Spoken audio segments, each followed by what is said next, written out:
So my informative speech is over Walt Disney. Here's a quote by him. When you believe in a thing, believe it in all the way, implicitly and unquestionable. So how many of you guys have been to Disneyland or Disney World? Alright, yep, so it's pretty popular.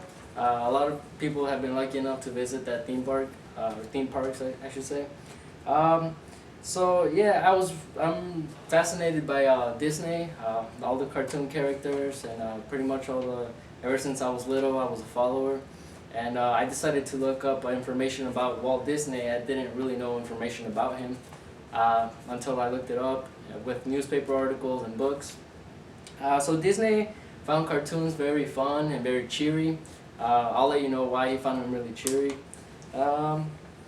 So he really made his cartoon characters out of animals, and he had major goals. So to begin with, let me explain to you his motivation on why he began with these characters. So first of all, as a little kid, he was emotionally deprived.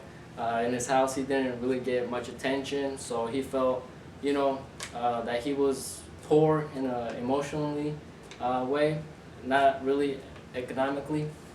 So that's how he began. Neil Gabler, the author of Walt Disney, The Triumph of the American Imagination, described how Walt Disney he had a strong desire to escape what he was living, and he was a perfectionist, so he wanted to perfect himself in every way.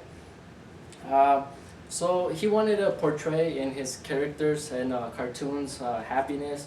He wanted to make millions very happy, and I'm pretty sure he did that because he wanted to feel what he wanted to feel at home, and he never felt. So that's why.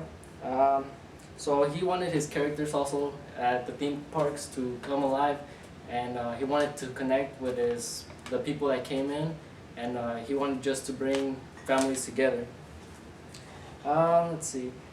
So now that you guys know a little bit more of the cartoons, let me tell you what kind of characters he made.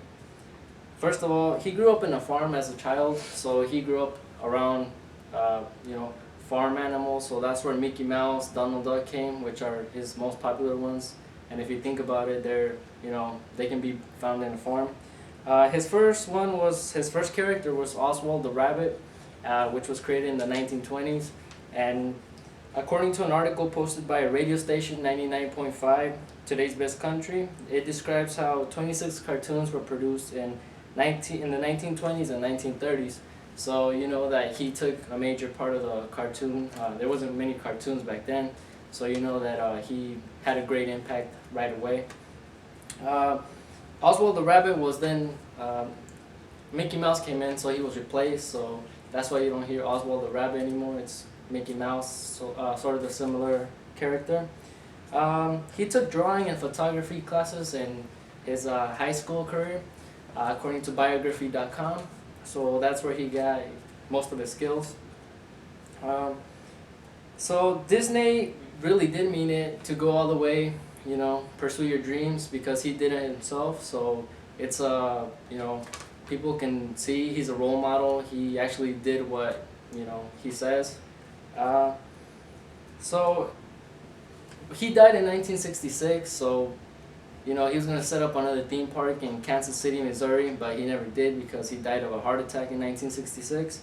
And the reason why he wanted to do it in Kansas City was because he had some history there. He started out there as they had a cartoon studio with some of his friends in his early 20s, and it was called Laugh-O-Gram, but then they went bankrupt mainly because of Disney. He wanted to have fun and he did not think about the money, so they weren't bringing in money. He was having fun, which was what he wanted in the first place. So now that he's gone, he's no longer alive, the people in charge, they want to bring in more rides to the theme parks. However, they don't plan to make more theme parks.